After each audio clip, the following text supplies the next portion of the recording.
Would you like to live your best life possible, regardless of your imperfections? Discover cutting-edge tools and inspiration to let go of your limitations and expand your life beyond what you've ever imagined. On Imperfect Brilliance, we help you tap into your unique gifts and talents, uncovering and letting your brilliance shine. Join certified facilitator and coach Betsy McLaughlin as she delves into different areas of your life to get unstuck and create the life that is truly possible for you. Betsy has changed her life by utilizing the tools and techniques she is sharing with you. What if your willingness to acknowledge your brilliance is the catalyst to creating a new reality? When you stop judging you, what else can you create in your life and in the world? Join Betsy live every Tuesday at 6 p.m. Eastern to create magical and joyous possibilities for an hour of laughs, questions, tips, and more. We are excited to contribute and play with you. Hello, everybody. Welcome to Imperfect Brilliance. I'm Betsy McLaughlin, and I am here today to talk very serious stuff, you guys. So the title of our show today is Ho Ho Hilarious, and bringing the silly back to the holidays. And I have two very fun and very unserious guests with me today.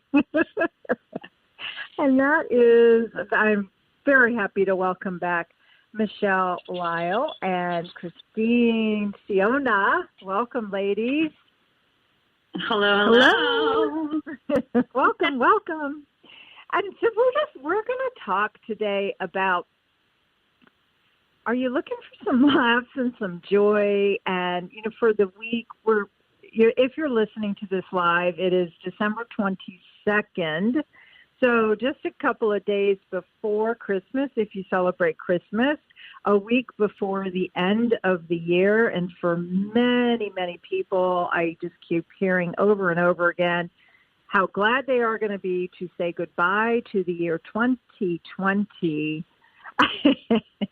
And you know, so if you're feeling any of the stress of, you know, the year or the holidays or anything else, we're here today to provide some merriment and some silliness to your life. And we're just going to go. We don't really have a pre-planned agenda at all, other than we just wanted to contribute to some joy and talk about some different ways that we could change if we're feeling stress in our lives. So a little bit about my guest. Michelle is an inspirational coach. She is a mind-body intuitive, which I just even love saying that. She's a mind-body intuitive. She's a business visionary. She's a mom, a writer, a joy seeker, and an adventure junkie. And she uses integrative therapies and facilitation, and she has an incredible capacity for seeing many different perspectives and opening all possibilities for you to see the greatness in you. And she bridges extended education with over 20 years of experience in experiential, easy for me to say, therapies and energetic modalities. And so she's got a really big toolbox where she facilitates, and she's dedicated to each session going beyond any point of view or limitation that may otherwise arise. I love that. And Michelle's website is michelleLyall.com, which is spelled MICHELLELYALL.com. And then Christine is an entrepreneur. She is a joy advocate, an abundant living guide dedicated to helping you be the magnificence of you and to shine. She's a certified counselor, a life coach, an Access Consciousness Bars facilitator, and an expressive arts therapist. And for over 25 years, she's been inviting people to get unstuck, be clear, and unleash their capacities with ease and joy. And she facilitates in person, online, and around the world. And her website is www.capacitiesunleashed.com. Wow. And so, I've got a lot of brilliance here with me today on this radio show. So how did I get so lucky? Kaboom, kaboom. Holy smokers. Yeah. We could just end the call now. That's what I was thinking. I was listening to all that, and I was like, there is no fun happening between the three of us at all. Yeah, we might have had to do a disclaimer that, if you wanted to listen to a very serious show and you didn't want to laugh, then you might as well just hang up now, because I know we're gonna go very silly, because that's just who we be and what we embrace and enjoy. And let's actually start there. So, was there ever a time for either one of you in your lives where you had a hard time being silly and finding joy in your life?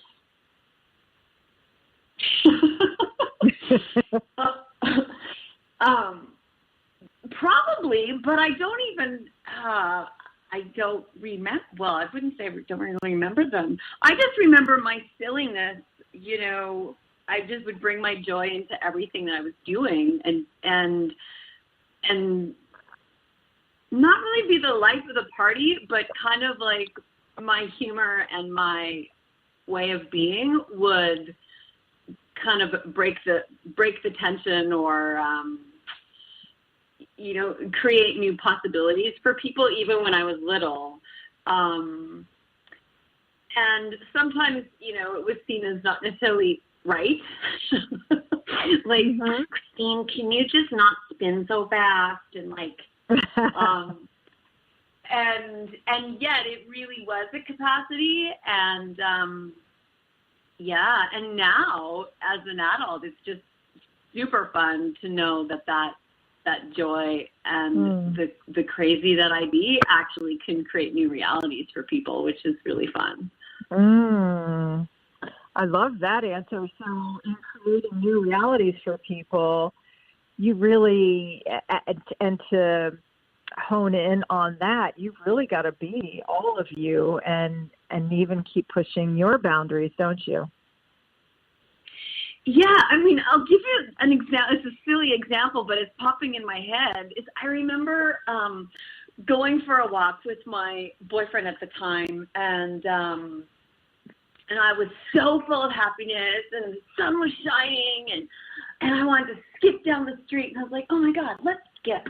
And so, and I'm an adult, like I'm like, I don't know, at the time I was like 35 or 36, and we're going for a walk, and I'm like, da, da, da, da, da, and I want to skip down the street, and I remember he did not want to skip down the street, and he wanted to just, walk down the street and hold hands and be an adult.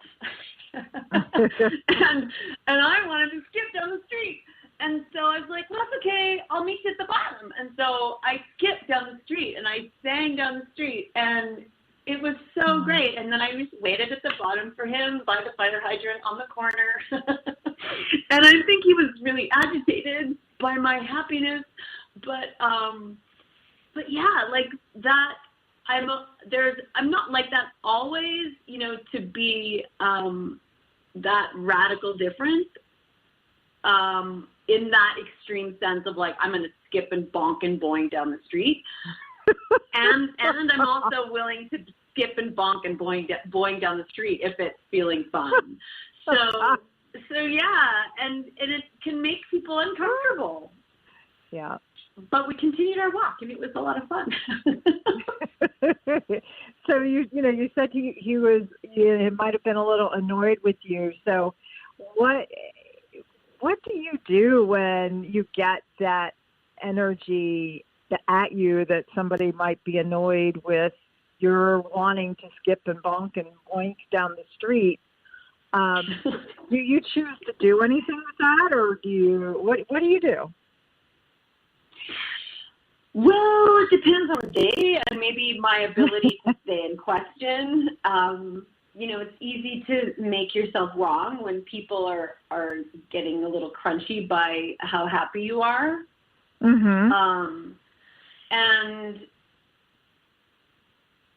And I'm much more able now to stay in question and go, okay, like, is this creating change here?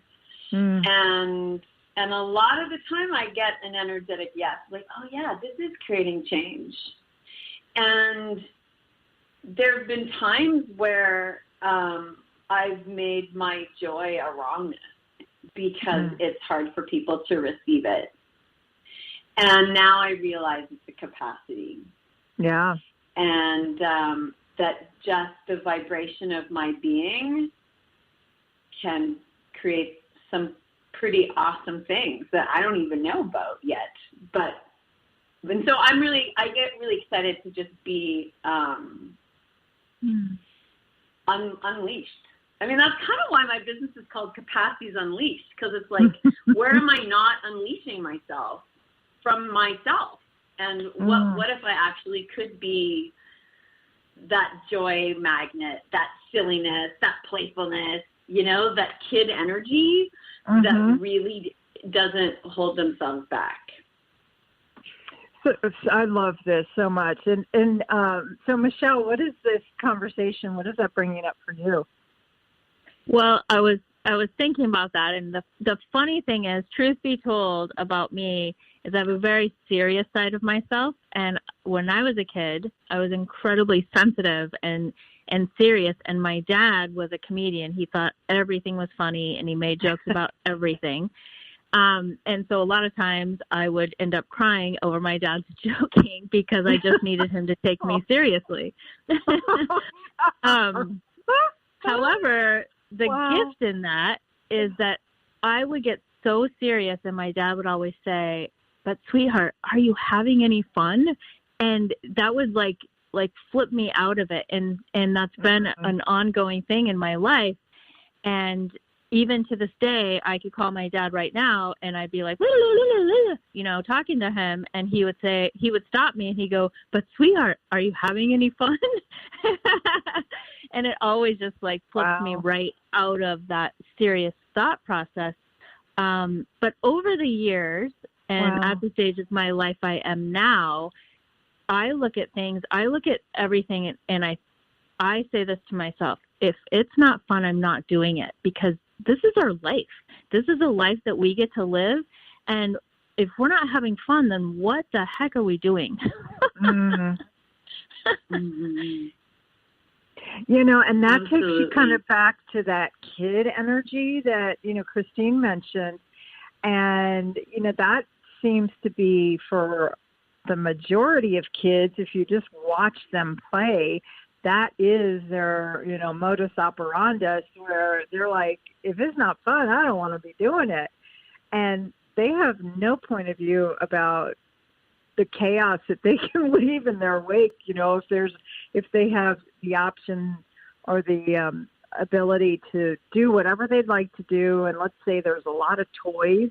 Well, they're going to pull out every single toy, and it's going to be strewn all across the living room floor, and they're going to have no point of view about it, right? And they just go from toy to toy to thing to thing. And in that chaos, what, even just talking about it, what does that bring up for you guys? I have a story, in my mind, thinking about Christmas, just the polarity that, will allow, but when children are that energy, it's kind of understood, but when adults are that energy, it's wrong. And I'm just remembering, true story, I'm remembering a Christmas, and it's as an adult, I was in my 20s, and I bought my sister this gift, which I thought, and she was kind of she's sometimes hard to buy for her because I think she's so cool. So I'm like, I need a cool gift. So I found this gift that I thought would be perfect. And she loved it. It was this really fun magnetic sculpture that you could twist and swirl around and make new shapes out of it. And very playful and very engaging kind of sculpted gift that I gave her. And I had this he's alive. I had an uncle. I have this uncle.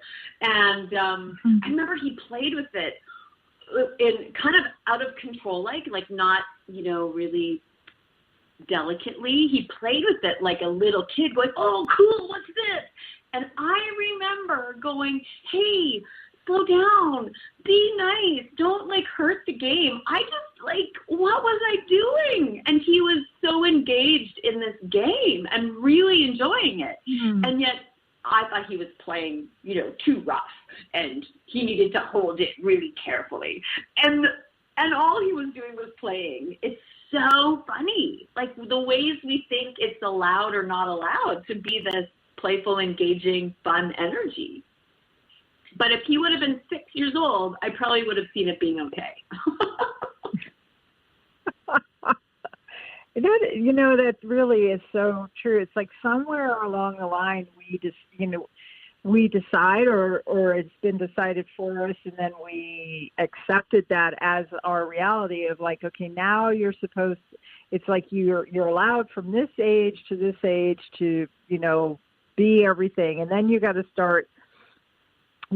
buckle down and be serious and, all of the things that have been told to us. So then here we are as adults going, let's look at that and what is actually true for you. So to bring some more merriment and relieving some of the stress of this life that many of us, we're all in. If we're listening to this, we're in this life.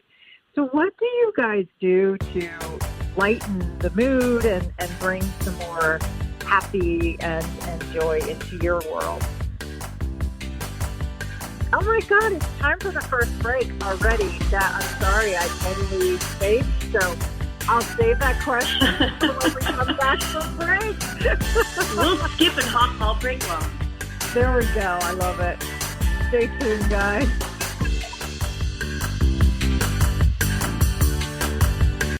Free your mind with OMTimes Radio. IOM-FM. OMTimes magazine is one of the leading online content providers of positivity, wellness, and personal empowerment. A philanthropic organization, their net proceeds are funneled to support worldwide charity initiatives via Humanity Healing International.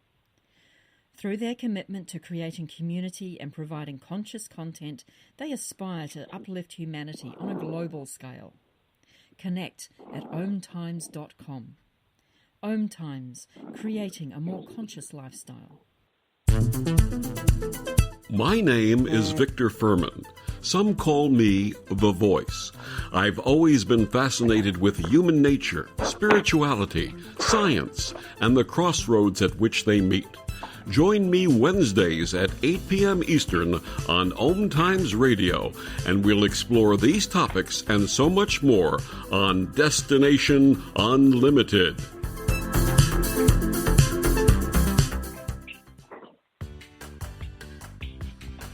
Are you looking to change anything in your life?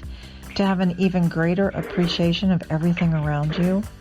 Would you enjoy having a life of more joy and greater abundance? And explore what is possible for you? My name is Betsy McLaughlin, and I invite you to explore simple and pragmatic tools that I share on my radio show, Imperfect, Brilliance. I know firsthand that you can change anything.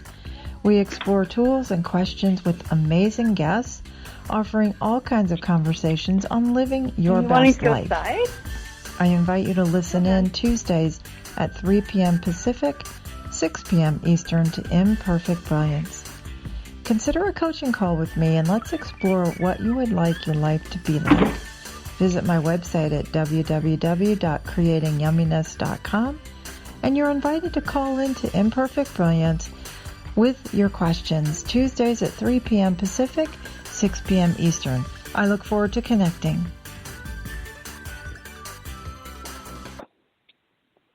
A social distancing tip. Putting distance between yourself and others is critical to slowing the spread of coronavirus. So here are ways to stay in contact without the physical contact part. Call, send a text, set up a video conference, post on social media, dedicate a song on the radio. If you have symptoms of fever, dry cough, and shortness of breath, call your healthcare provider before going to their office. For more info, visit coronavirus.gov. Let's all do our part, because we're all #AloneTogether. Brought to you by the Ad Council.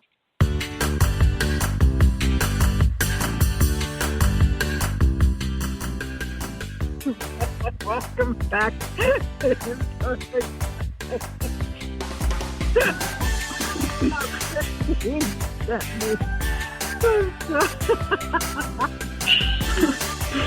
Uh-oh. She sent me some very silly Christmas jokes that I started reading while we were on break. That's why I'm just giggling at some of them. All right, you guys, so I got to ask you this. So where does a snowman keep his money? It's so... Where, Betsy? Where? In a snowbank.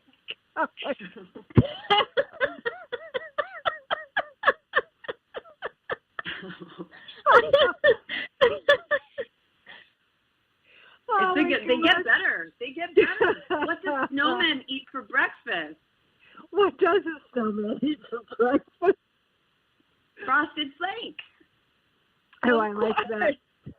Hello. Duh. I love it. That's great. Oh, my God. I got another one. This is a good one. What kind of motorcycle does Santa like to ride? Tell us. I don't have a clue. A Holy Davidson. Holy Davidson. Oh, funny. Oh my gosh. How does, and this is, I just love laughing, and how much do we heal the world, the earth, by our laughter? And that's what I was going to jump in right when we went to break and say is that I deflect everything with humor. Everything in my life. If it's a crunchy moment or if it's a serious moment or an uncomfortable moment, I deflect with humor. I will break out in some weird movement or dance, or I'll sing a weird song or make funny faces or tell jokes, whatever it takes to just break up the moment with some laughter. That's my jam. Mhm. And like Christmas time, if I think about my best Christmas moments, I have an aunt and uncle, and we all have these people in our lives, I'm sure. The ones that are that, like, they're just kind of out of control, slightly insane, really fun, and they make things even better. Like, and we can be that energy. And I have this aunt and uncle and Steve and Iris, and we, as a kid, we'd be like, oh my gosh, I really hope they're going to be there for Christmas. Because if they're there, oh my gosh, like, it's going to be so much fun. And it's that, and it's, when I see that in other people, then it's like, oh, like, that's that fun and playfulness that I am too, if I actually chose it. And we have that in us, even the wallflowers, even the people that, whether you're a bookworm or an artist or whatever that is, we have that joy. Like, so what is the way that people do have joy and do create the laughter and the ease and the awesome? And when you're reminded by the people around you that light you up like that, whether it's, having a Michelle in the room who can break the ice with some good humor, or an aunt and uncle like I have, those are the reminders of the energy that we can be. So true. And then I know for me, when there's people having fun, they're like magnets, right? They just you're drawn to them, and you want to find out what are they having, what are they laughing about? I want to be in on that laughter. And I wonder for all of us where we could actually even turn that up more for ourselves. And okay, somebody's got a really squeaky door or something going on. That was my dog. He was just playing in a snowbank. I love it. Now we're good. Sorry about that. That's okay. It was just like, what is it? I was like, and Michelle, I don't know if you saw that Christine said she was just having a big snowstorm again. Christine is in Saskatchewan, Canada, which I don't even know how to spell, barely say, but so she got another snowstorm. So how do you what do you do to even turn it up even more and enjoy it and embrace it more? You just got to play along. So if someone in the room is being cranky or whatever, you could just play it up and make it so extravagant in the moment to where it just becomes incredibly silly and everyone has to laugh at it, including the person who is so cranky. I've done that to myself when I've been cranky, and then I just when I realize it, and if I'm willing to, I'll just turn it up like a telenovela, the worst telenovela ever. And then, when I've done it with my husband, then he'll start playing along and the two of us are just cracking up, roaring on the floor. So it definitely can get me out of all of the cranky pants that I might be in. And so have you ever done that where you've turned it up if somebody else is being like that and then they just get mad at you and walk away? Well, I don't know how many people know this, but I'm a mom and I have 5 kids. And 5 kids. 5. Yeah, that's insane. Who chose that? That ain't no joke.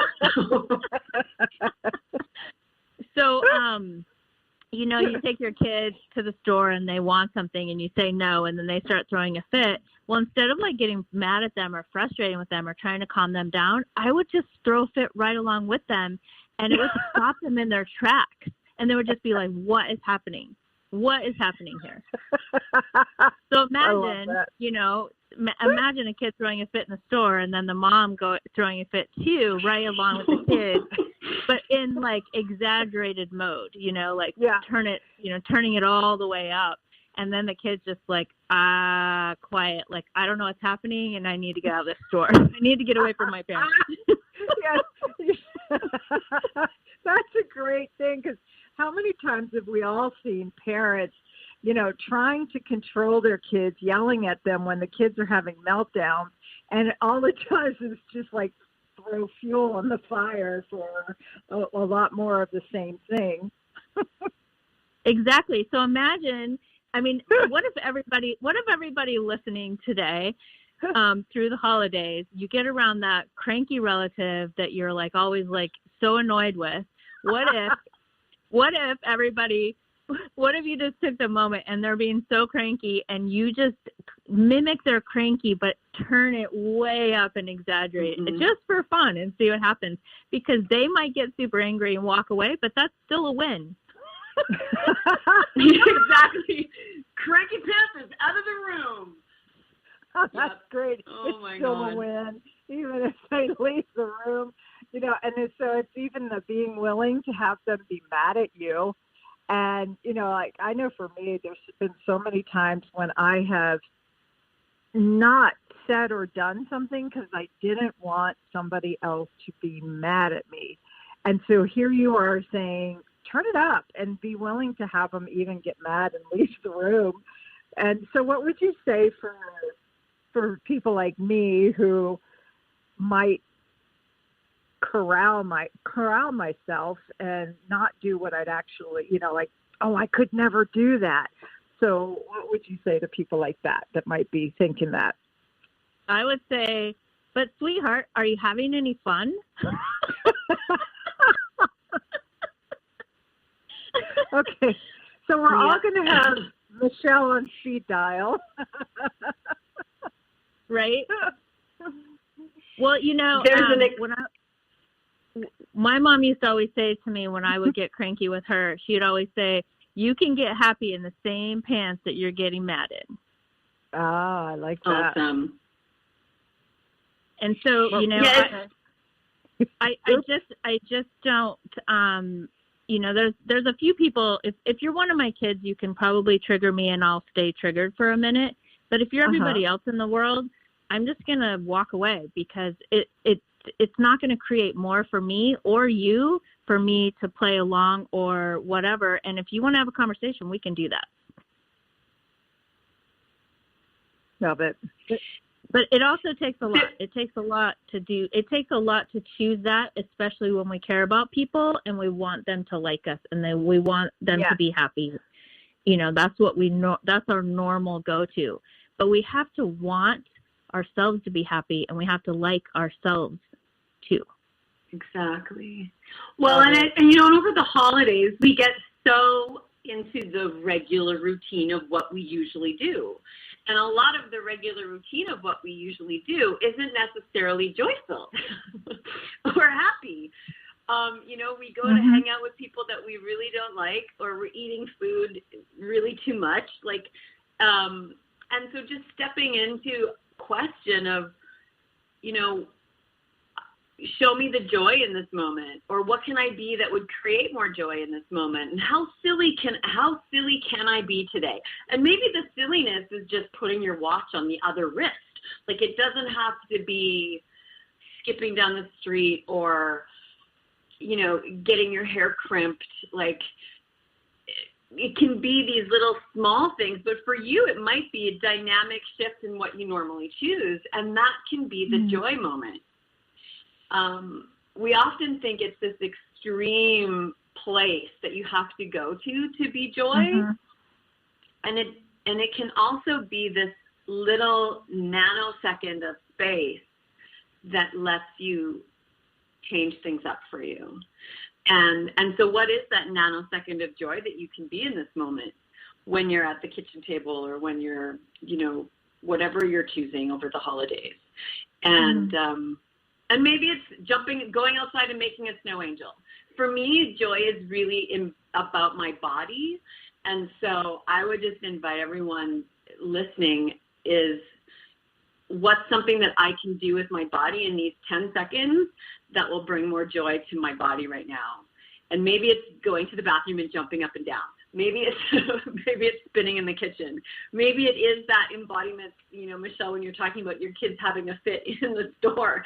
That's an embodiment, right? Like, ooh, my body's down on the ground and I'm like, you know, what radical difference can I be in my body right now that can be the joy moment that could change it all for me in this moment? Yeah, and if you're not sure, look at the kids in the room and see what they're doing and copy them, because they're probably having more fun than the adults in the room. Yeah, there's been more than one time when I've snuck off with the kids and played games with them, you know, just like, you know, and so choosing what's fun for you. And there's been a lot of times, even when I've excused myself and gone and washed dishes or gone for a walk or whatever, when there's been conversations that I really don't care to be part of. And, you know, if you give yourself permission for all of that and not make yourself wrong for it, you know, that to me has been such a gift and some freedom for me. And instead of feeling like, you know, well, I can't leave the room, I have this obligation, I'm supposed to do all these things. And so giving myself permission to actually just, you know, tear up all of those places that I had decided I couldn't do those things, and actually give myself permission to do all of the things I just said or anything else, it's really been quite a gift to me.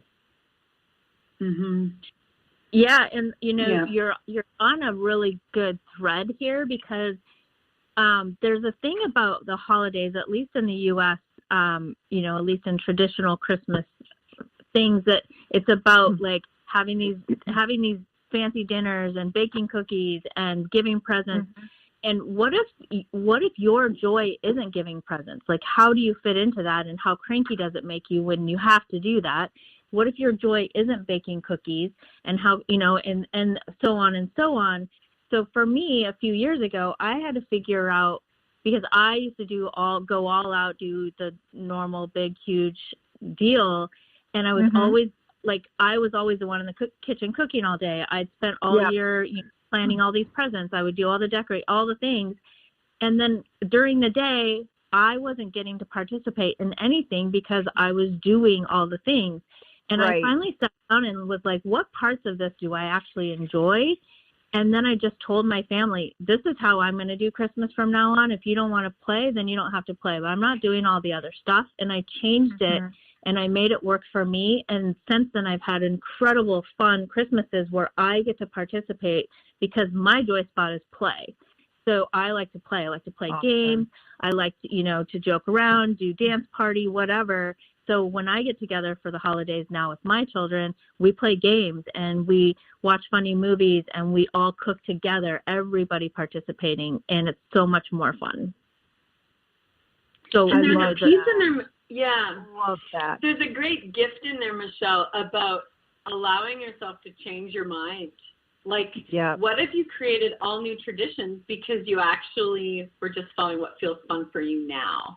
And the magic, like the invitation that is for everyone in the room when you're showing people that you actually can make it, like, can choose different right now, and how much fun that is. Like, it's beautiful. Well, knowing where your joy spot is, and then allowing yourself to choose that allows you to create the joy in the moment, because joy is not, it's not about a doing, it's about a being. And then we're so trying to do these things that are bringing us joy because we've been like, this brings you joy, but does it bring you joy? You have to ask that question. It might, but you have to ask that question. So true. So true. And then with that, it's really like starting to ask that question, like, what does bring me joy? And what could I have somebody else help me with, or what could I let go of? And just because you did it for 20 years doesn't mean that you have to continue doing it. And so if you start looking at all of those things and then really ask what works for me, what brings me joy, connecting you with the best of the conscious minds in the world. Then you start to go to OMTimes that Radio. place. IOM and then as FM. Michelle described her Host your show on IOM FM, the radio network of OMTimes Media, one of the more recognized brand names in the conscious community, and is backed by the extensive marketing reach of OMTimes. Hosting a show on IOM FM immediately connects you with our extensive, dedicated community. We went right now, you guys. So stick with us. We'll be back in just a moment. No. Speakers and researchers. Nope. Pushing back the boundaries. How much fun is that? About life, energy, metaphysics, and our show just got even more silly because we have no idea where we left off and what we're going to say when we get and back. how quickly impossible becomes normal when we open our minds, expand hear our the awareness, and accept that the only limits that exist are those we place upon ourselves. So if you're the kind of forward-thinking, eager investigator of what lies beyond the current reality that most perceive, where did we why not make a date to come play with me in the field of possibilities at 4 p.m. Pacific Time, 7 p.m. Eastern Time every Thursday. And together, we were so fucking brilliant back there. Hey, hon, what you doing with your phone? Taking pictures? No, I'm asking it questions. Like what?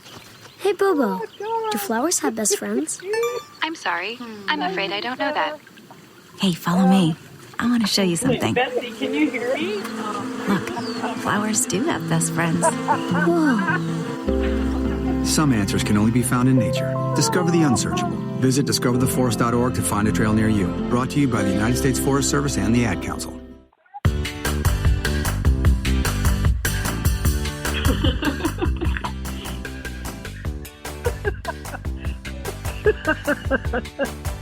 Welcome back to Imperfect. Well, we're definitely a perfect brilliance on this show, for sure. I'm Betsy McLaughlin, and I am here today, if you guys are just tuning in, with Michelle Lyall and Christine Ciona, and we are talking about ho-ho merriment and bringing joy to to your life. And right now we're coming up on the holidays, but you can use what we're talking about truly at any point in our life. And apparently we did not hear as our wonderful producer was going to break, so we're not exactly sure. We were just talking and we did not hear the music go on, so we're not even sure where what might have gotten We cut were off. so brilliant moments before we were cut off. So just imagine, you guys listening, you missed some really good parts.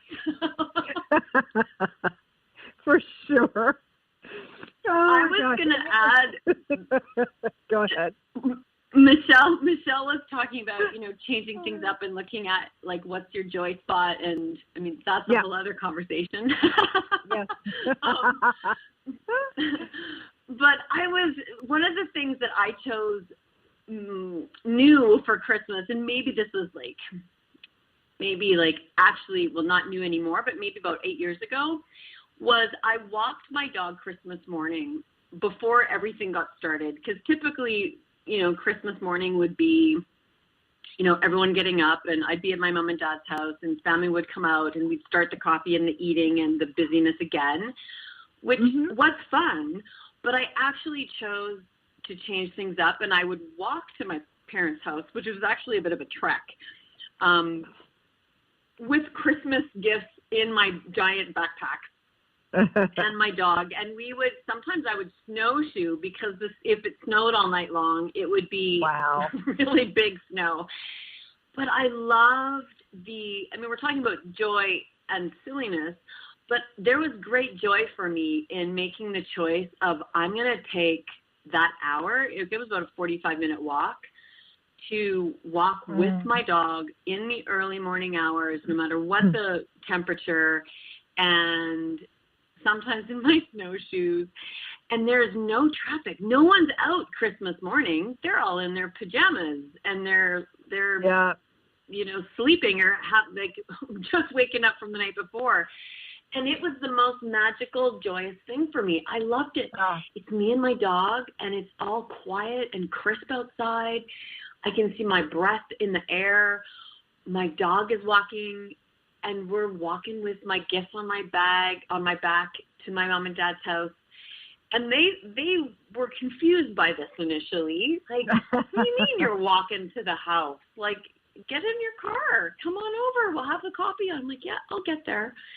And now it's a new part of what I choose, and it's beautiful. I look forward to that every year on this crisp early morning Christmas walk. It's lovely. Wow. So it doesn't always have to be it doesn't always have to. Joy can show up in the silly, but also in the stillness. I love that you brought that into conversation, and it's so true. And, so taking the time to enjoy this walk and appreciating the beauty and the quiet and the stillness and the solitude and everything that you described, and trekking. And then when there's, she's got her snowshoes on and she's enjoying that and embracing that. That is, what a beautiful thing to describe. Thank you for taking us on that journey with you. It also just reminds me to get out of the thought process of I have to drive, or it'll be too cold, or it's a long walk, and just enjoy it. Enjoy the steps and the adventure of it. That's super cool. I personally appreciate that, Christine. Thank you for bringing that in. It's really fun. What are all the ways that joy can be in ways that we don't even know yet? And that's new, because it's easy for me to be the joy muscle of dun, dun, dun, dun, dun, dun. Hey, why did the snowman say to the other snowman, do you smell carrots? Like, it's easy for me to be the fun, playful, extroverted joy energy, but there is a great receiving that happens for my body when I am this soft and still joy. And I don't choose that as much because it's not so commonplace for me, but it's really refreshing. So I'm wondering I know that you have nieces and nephews, and so you've got a lot of young kids around you, Christine, and I think you do as well, Michelle, right? You've got some grandbabies, right, that sometimes you get to play with? I'm lucky enough to have one grandson and one grand dog, but they don't live close to me, so I don't get to play with them regularly. Yeah. Okay. Well, and I'm wondering, so with the nieces and the nephews that you get to play with, Christine, what do they remind you of?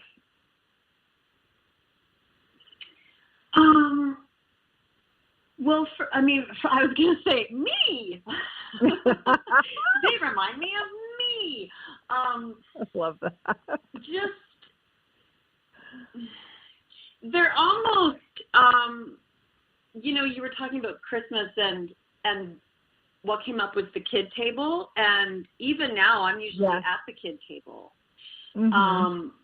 which I take as a great compliment to my being because I am a kid. And so when I'm with my nieces and nephews, when I'm with kids, it just reminds me of, the gift that we are when we're tapping into our creative kid energy. And they call me Crazy Chris, which I also take as a great compliment. And just the power that silliness and joy is in our lives. And so, when I see them, and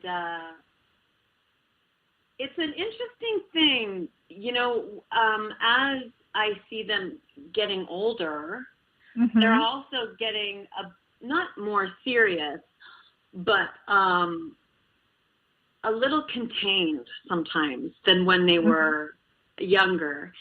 And so I have a good time kind of, tending or work in the room with them a little so that they can become that silliness that they are so much already. But sometimes when it's a room full of adults, they become a little more contained.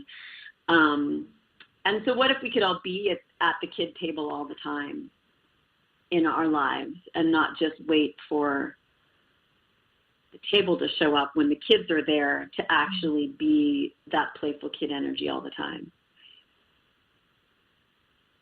I love that question. So if you could gift our listeners anything, what would you gift them?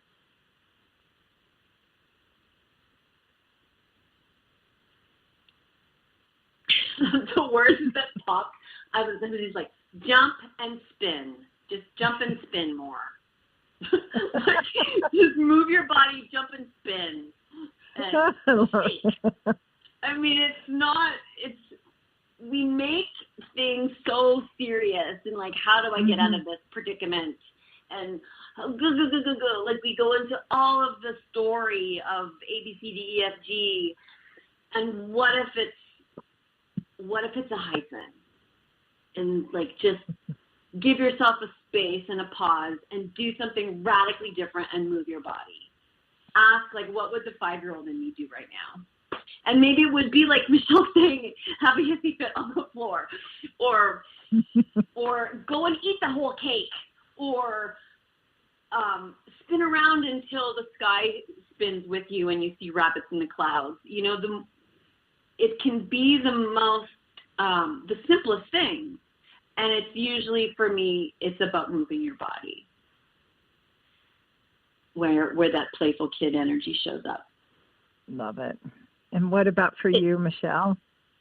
I was thinking about that. I was trying to think about, like, what is it like when I feel very serious and I'm in a serious topic or a serious moment, and like, how do I switch out of that? And I was thinking, like, if I'm in a room full of people and it's adults having a serious conversation, maybe they're talking about politics as an example, and you're like, oh, this conversation's draining me.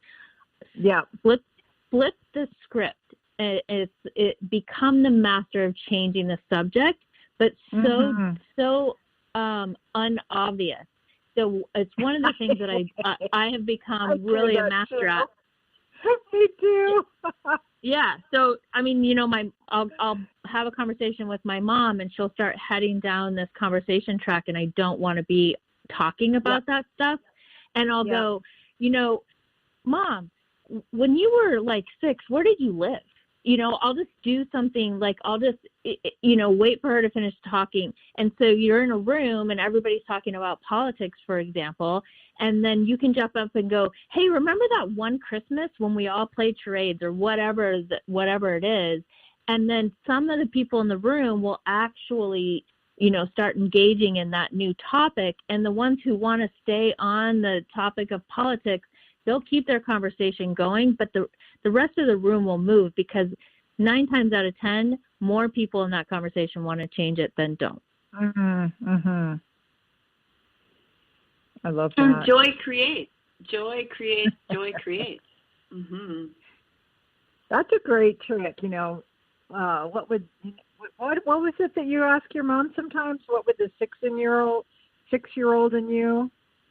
No, I just think of something like, you know, for example, we were having a conversation just a couple of days ago. I talk to her once a week.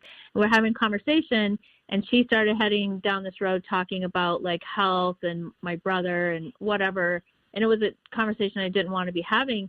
So I said, you know, Mom, when you lived in Alaska, where did you live? Because I can't remember. And then she didn't even, like, notice that I changed the subject, because she just wanted to answer that question. And then we ended up spending the whole rest of the conversation talking about her childhood and places that she lived, which was way more interesting to me. That's a great trick, you guys, to put up your sleeve. And, you know, especially as our parents are getting older, there's definitely things that we don't know about our parents. So what questions could we ask them that would give us some information and some history of their lives? Then, you know, like, what questions could we ask them? So if they're going down, like, my mom likes to start talking about politics, and she just wants to, you know, tell me her point of view, which I know her point of view inside and out. And I'm the same way as Michelle. I just like, okay, and I'll do whatever I can to change the subject. But I love this. I love this suggestion of asking them about their childhood and their things that, you know, you might not even know, and just to get some more information. That's a really great tip. Thank you. Yeah, and I actually learned a lot about my mom in the last conversation from doing that. And it was just a fun, more interesting conversation. And it kind of brings her a little bit to her own, you know, her own childhood and memories from, you know, different times in life. Well, you know what I find interesting too, like with my mom, and I've seen it with a lot of elderly people, is they will tend to tell the same story over and over and over again. And so these kinds of questions can get them expanded out beyond the same stories that they go to. So that's a great reminder for all of us. And, you know, how much silly can we infuse even in the politics? So what would you, and then, you know, the example that you guys used earlier, Michelle, like, of when your kid's throwing a fit. So if somebody's really going down a very, you know, I want my point of view heard from this whole entire room, whatever it is, whether it's politics, religion, or whatever, like, what would you do there where it would be the same thing with the kid having the fit? So for me, I like to tell people that they're 100% right and 100% agree with them to their face, because I don't care. And they do. And when you do that, they will either backtrack and be like, oh, well, what do they'll backtrack, or they'll be so happy that they get to be right. And either way, it's still a win. Right. I'm all about winning. Can you tell? Yes, that's great. And it's so true.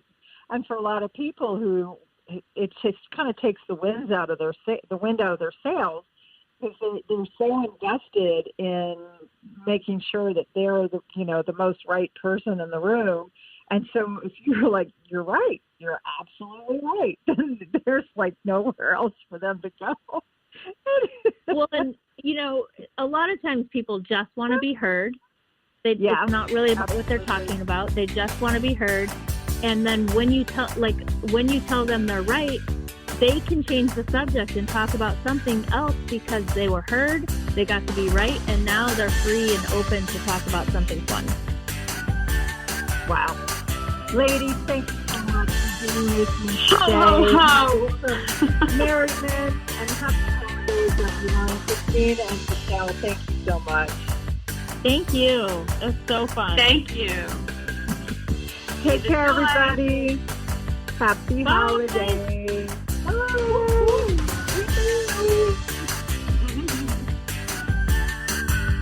What do you call a reindeer who wears earmuffs? Anything